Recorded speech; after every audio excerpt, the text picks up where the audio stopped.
Hello students, सभी को नमस्कार। मैं उम्मीद करता हूं कि आप लोग अच्छे होंगे। चलिए, अच्छा ही रहना चाहिए। मैं आज आप लोगों को सूर्यवंश के बारे में पढ़ाने वाला हूं।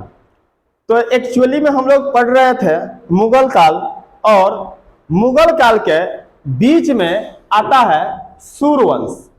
और सूर्यवंश के बारे में पढ़ेंगे कि किस तरीका से मुगल काल के बीच में सूर्यवंश की स्थापना होती है। ठीक है, तो सूर्यवंश की स्थापना जो करते हैं वो शेर शाह करते हैं। शेर शाह।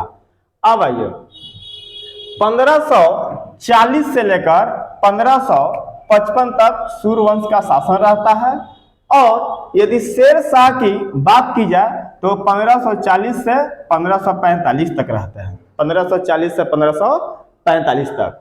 तो क्या क्या हुआ उनके जीवन में, शेर शाह के जीवन में, जरा सा एक नजर चर्चा कर लेते हैं। तो सबसे पहले इनका जो परिचय है, प्रारंभिक जीवन, फिर उसके बाद क्या है आपका प्रारंभिक संघर्ष है, फिर उसके बाद हम लोग पढ़ेंगे साम्राज्य विस्तार के बारे में, और फिर इनके 1545 में मृत्यु होने के बाद शेर शाह का उत्तराधिकारी कैसे कैसे बनता है और सूर्यवंश की कैसे समाप्ति होती है, इसके बारे में हम लोग अध्ययन करेंगे।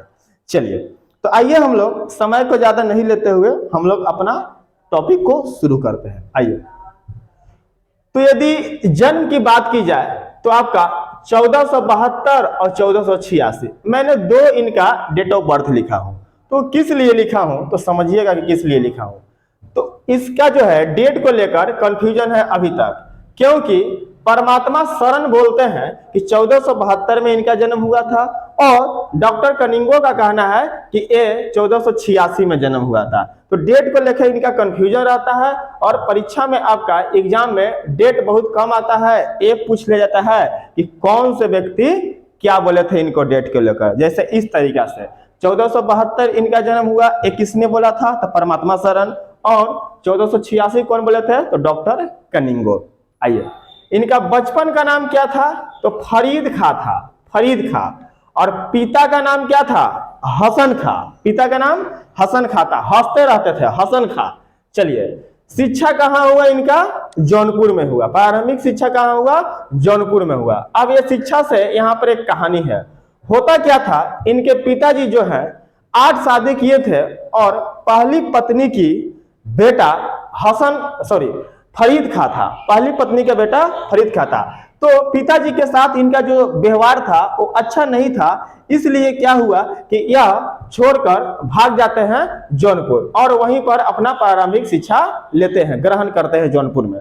तो फिर उसके बाद क्या होता है कि जौनपुर के जो गुरु थे, काफी समझाने बुझाने के बाद फिर से पिताजी हसन खां को और आपका शेर खां यानी फरीद खां को आपस में मिलवा देते हैं, और उन्हें बुला लेते हैं, और फिर पिता की सासाराम के जागीर को संभाल लेते हैं। ये देखिए, 1497 से लेकर 1518 तक पिता की जागीर संभाली। ठीक है, लेकिन हुआ क्या कि सौतेले भाई के कारण फिर से इनका रिलेशन बिगड़ गया, और उसके बाद जो है बाद में ये दक्षिण बिहार के सूबेदार बहार खां लोहानी के पास नौकरी कर ली, बहार खां लोहानी के पास नौकरी कर ली।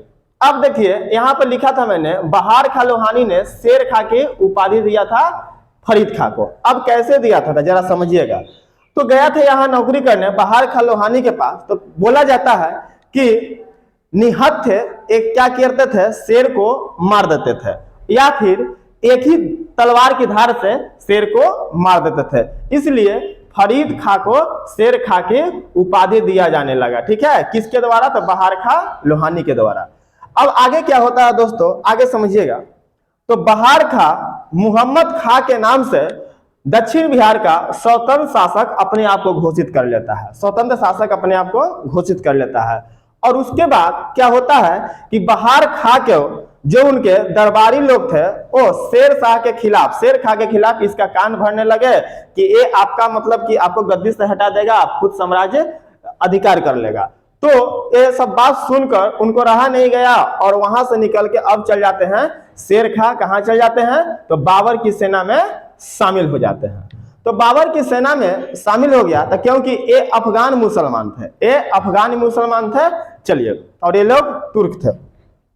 तो अफगान मुसलमान होने के बाद ये क्या हुआ कि वो मुगल के सेना में तो गए जरूर, लेकिन मुगल को भारत से बाहर भगाना चाहते थे।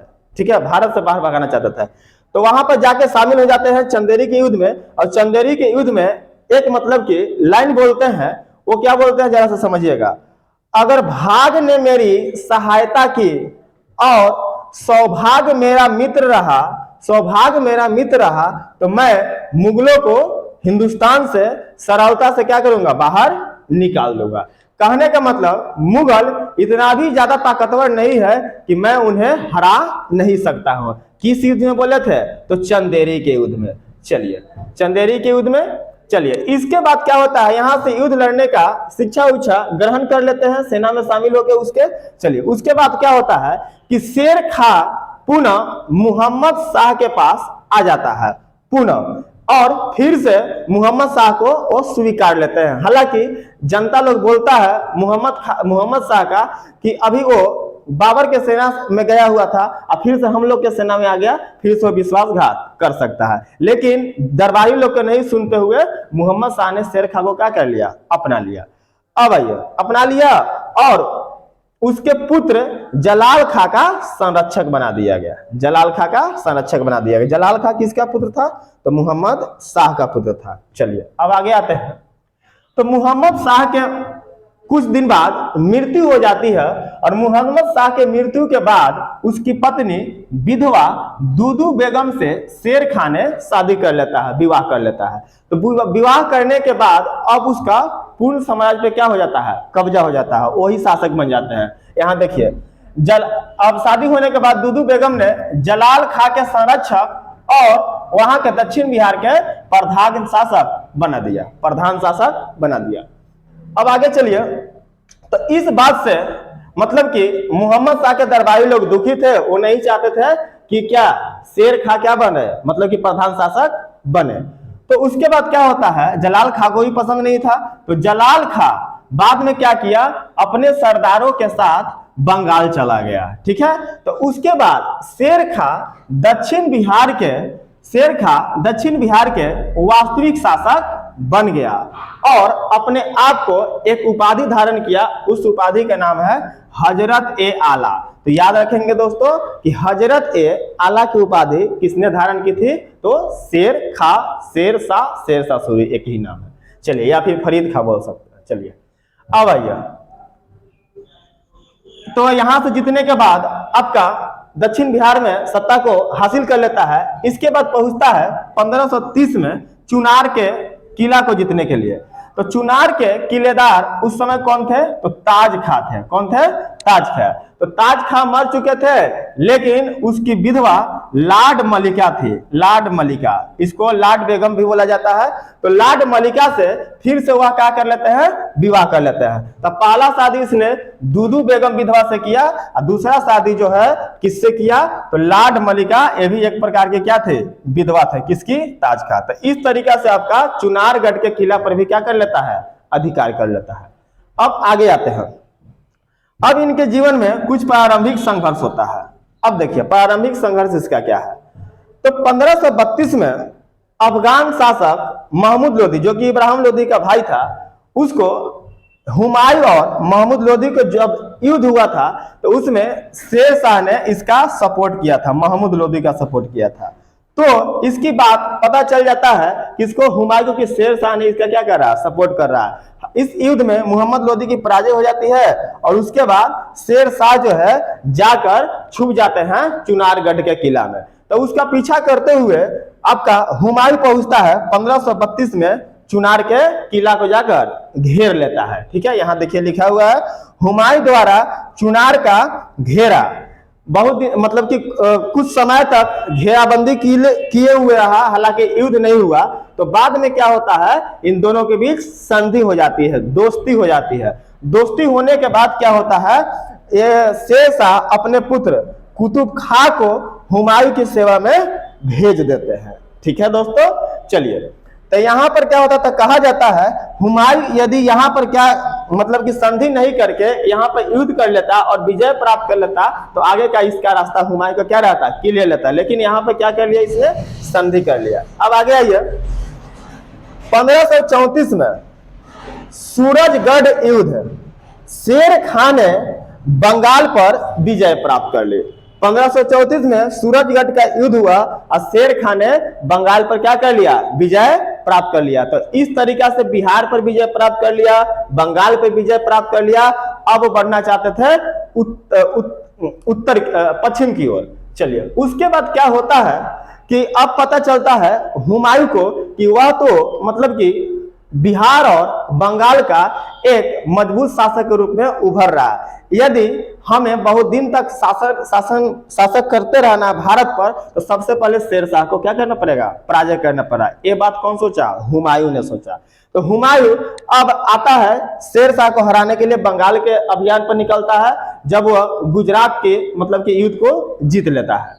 चलिए, तो आता है, तब तक यहां से निकल चुके होते हैं आपका शेरशाह और जाके छुप जाते हैं चौसा में। तो फिर चौसा में भी युद्ध होता है शेरशाह और हुमायूं के बीच, जिसमें शेरशाह का विजय हो जाता है और हुमायूं की पराजय हो जाती है। और जो हुमायूं था वो कर्मनाशा नदी में गिर जाता है और उसकी जान बचाती है एक चिश्ती नामक भिश्ती में। चलिए, अब आइए आगे। इस युद्ध के बाद, चौसा के युद्ध जीतने के बाद, इनका जो युद्ध होता है, एक और युद्ध होता है कन्नौज बिलग्राम का युद्ध। कन्नौज बिलग्राम का युद्ध, तो ये भी जो युद्ध होता है, ये भी आपका हुमायूं और शेरशाह के बीच होता है। हुमायूं और शेरशाह के बीच या शेरशाह के बीच बोल सकते हैं। कब हुआ दोस्तों, तो 1540 ईस्वी में। तो इस युद्ध में जीतने के बाद शेर खान ने अपना एक नया वंश की स्थापना करता है, सूर्यवंश। और इस युद्ध के बाद हुमायूं जो है भारत छोड़कर सिंध में जाके निवास करने लगता है, भाग जाता है। ठीक है दोस्तों, चलिए, तो 1540 से लेकर 1555 तक सूर्यवंश भारत में रहता है। ठीक है, तो यहां से क्वेश्चन बनेगा कि कौन से युद्ध के बाद सूर्यवंश की स्थापना हुआ था, तो हम लोग बता सकते हैं कन्नौज बिलग्राम का युद्ध। कौन से युद्ध के बाद हुमायूं भारत छोड़ के भाग जाता है, तो कन्नौज बिलग्राम का युद्ध। कौन से युद्ध के बाद मुगलों के बीच में सूर्यवंश की स्थापना होती है, तो कन्नौज बिलग्राम का युद्ध। इंपॉर्टेंट है दोस्तों, याद रखिएगा 1540 में। अब आते हैं इनका साम्राज्य विस्तार की बात करते हैं। तो साम्राज्य विस्तार में क्या होता है दोस्तों, आइए एक नजर चर्चा करते हैं। देखिए, तो ये लिखा हुआ गख्खर प्रदेश। तो गख्खर प्रदेश जो था वो सिंध में था। कहां था, सिंध में। और सिंध में होने के नाते ये जो था हुमायूं को सपोर्ट कर रहा था। तो यह बात इसको भाया नहीं। ठीक है, शेरशाह को, अब यहां से शेरशाह नाम लेंगे हम लोग, क्योंकि सूर्यवंश की स्थापना करके शेरशाह बन चुका है।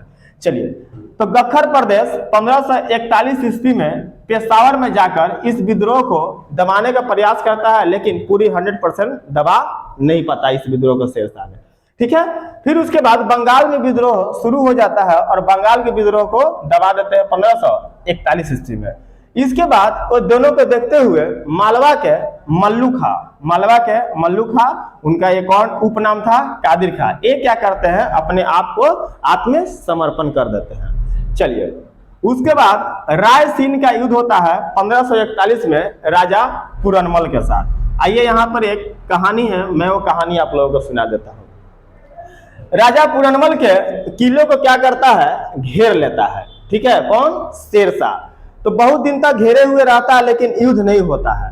तो उसके बाद मतलब कि एक संधि तैयार की जाती है और इसमें बोला जाता है इसके द्वारा, शेरशाह के द्वारा, कि मैं कुरान पर हाथ रख के कसम खाता हूं कि मुझे आप वो किला दे दीजिए और मैं युद्ध नहीं करूंगा आप लोगों के साथ, मैं किला लेके आप लोगों को छोड़ दूंगा।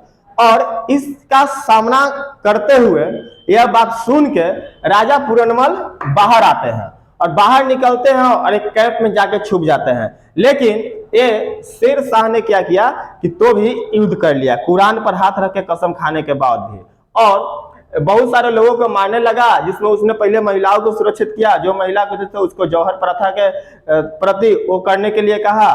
तो इस बात को लेकर राजा पूरनमल क्या हो गए, दुखी हो गए। चलिए, एक ऐसा आदमी है। तो यह जो बात है कुरान पर हाथ रखने वाला शेरशाह को, इसका साक्षात गवाह था उसी का पुत्र कुतुब खां। तो कुतुब खां ने सोचा कि मेरे पिताजी कैसे व्यक्ति हैं कि कुरान पे हाथ रख के कसम खाया और उसके साथ विश्वासघात कर दिया, तो उसको ऐसा मतलब कि आत्मगिलानी हुआ, कुतुब खां उनके पुत्र खां को अपना आत्महत्या कर लेता है। ठीक है, तो यह चीज को लेकर मतलब कि शेर शाह पर इस मतलब कि विश्वासघात के प्रति एक धब्बा लगा हुआ है, बहुत गलत काम किया था। ठीक है, चलिए अब आगे आते हैं और विजय प्राप्त कर लेता है राजा पूरनमल पर। चलिए आगे आते हैं मारवाड़ 1544 में मारवाड़ के राजा थे राजा मालदेव। तो इनके साथ भी क्या हुआ था कि चिट्ठी तैयार किया जा रहा था कि आप अपने जो है किला हमको क्या करिए, दे दीजिए, लेकिन इसने सोचा था कि यही काम करेगा जो इसके साथ हुआ था। तो इसका दो सूबेदार था, जयता एवं कुंपा। तो इसने अपने मतलब कि आत्मसम्मान के लिए बोला कि मेरा राजा युद्ध नहीं लड़ेगा तो क्या हुआ, मैं लड़ूंगा। तो इसने बहुत ही जयता एवं कुंपा वीरता के साथ शेरशाह से युद्ध लड़ा, लेकिन इसकी पराजय हो जाती है जयता एवं कुंपा की, और इस युद्ध में भी शेरशाह का मतलब कि जीत हो जाता है। तो यदि थोड़ा देर और चलता युद्ध तो शायद शेरशाह हार जाते। तो इस पर एक बात बोले थे कि शेरशाह कि मुट्ठी भर बाजरे के लिए मैं हिंदुस्तान के साम्राज्य को खो चुका था। कहने का मतलब एक छोटा से साम्राज्य के लिए मैं भारत के बहुत ही बड़े साम्राज्य को खो देता यदि थोड़ा देर और युद्ध चलता तो। लेकिन इसके बाद क्या हुआ कि 1 वर्ष बाद पुनः मालदेव मारवाड़ आजाद हो गया। ठीक है, राजा मालदेव अपने मतलब कि एरिया पे कब्जा कर लेते हैं। उसके बाद शेरशाह का अंतिम युद्ध होता है कलिंजर का युद्ध 1545 में बुंदेलखंड के राजा कीरत सिंह के विरुद्ध होता है। और इसमें जो है मतलब कि इसका घेराबंदी कर लेते हैं इसके किले को, लेकिन बहुत दिन तक युद्ध नहीं होता है, आमने सामने रहता है। तो हुआ क्या, बहुत दिन के बाद अब शेरशाह के सेना के द्वारा एक तोप छोड़ा गया और उसके दीवार से टकरा के आपका गोला वापस आ गया शेरशाह के नजदीक में, जिससे वो घायल हो चुके शेरशाह। ठीक है, लेकिन उस दीवार को तोड़ दिया जाता है और यहाँ पे राजा कीरत को हरा दिया जाता है। और जब ये बात बोला जाता है कि हम लोग कलिंजर के जीत चुके हैं, इसकी सूचना शेरशाह को देता है उसके सैनिक, तो मतलब कि क्या बोलते हैं उसको, दुख में थे। अब जाहिर सी बात है गोला का बारूद लगा हुआ था, तो उससे संतुष्टि मिल गया और उसका मृत्यु हो गया शेरशाह का। ठीक है, इस बात को सुनकर चलिए, तो इसी युद्ध में के दौरान 22 मई 1545 को उक्का नामक अग्नेयास्त्र के कारण शेरशाह की मृत्यु हो जाती है। ठीक है, तो ये रहा आपका शेरशाह का दौर 1540 से लेकर 1545 तक। ओके, अब आगे आइए 1545 के बाद अब शेरशाह के उत्तराधिकारी के बात आता है। तो शेरशाह का उत्तराधिकारी कौन बनता है दोस्तों, तो एक कहानी की तरह समझिएगा। उसका 2 पुत्र था शेरशाह का, एक आदिल खां था 12 बेटा, ठीक है, और एक जलाल खां था उसका छोटा बेटा। हालांकि मरते समय बोल के गए थे कि मेरा जो है उत्तराधिकारी कौन बनेगा, तो आदिल खां बनेगा। तो आदिल खां तो उत्तराधिकारी बन गया, लेकिन जलाल खां जो है इसको रहने नहीं दिया, उससे छीन लिया। ठीक है, चलिए ये नाम बदल लेता है अपना, जलाल खां से कर लेता है इस्लाम शाह। और कितने दिन तक शासन बने हुए रहता है, तो 1545 से लेकर 1553 तक। और आदिल शाह से इसका संघर्ष होता है और आदिल शाह को भागना पड़ जाता है। ठीक है, इसके खिलाफ मतलब कि ये चाहता था, सरदार लोग चाहते थे कि आदिल खां जो है मतलब कि शासन पर रहे, तो इसको लेकर सरदारों ने विद्रोह कर दिया। ठीक है, लेकिन कई जगह विद्रोह हुआ, लेकिन कठोरता से विद्रोह को दबा दिया कौन, इस्लाम शाह या फिर जलाल खां, दोनों एक ही नाम है दोस्तों। चलिए दबा दिया, तो मतलब कि ऐसा कठोर नियम बना दिया था कि इस्लाम शाह के जूते को भी प्रांतीय सूबेदार क्या करते थे, सलाम करने लगा। ठीक है, और बीमारी के कारण 1553 में मृत्यु हो जाती है किसका, जलाल खां इस्लाम शाह का। तो मृत्यु होने के बाद जलाल खां या फिर इस्लाम शाह का पुत्र, दोनों एक ही नाम है, तो इस्लाम शाह का पुत्र फिरोज शाह शासक बनता है। परंतु 3 दिन बाद ही उसी का सेनापति मोहम्मद आदिल खान ने इसकी फिरोज शाह की हत्या कर देता है, अपनी गद्दी को अपना लेता है। ठीक है, चलिए यहाँ तक उम्मीद करते हैं समझ गए होंगे। अब आगे की कहानी आई है। इसके बाद क्या होता है कि सूर साम्राज्य 5 भागों में टूट जाता है। ठीक है, इसमें सिकंदर शाह पंजाब आगरा दिल्ली का शासक बन जाते हैं और मोहम्मद आदिल शाह चुनार से बिहार तक का शासक बन जाता है।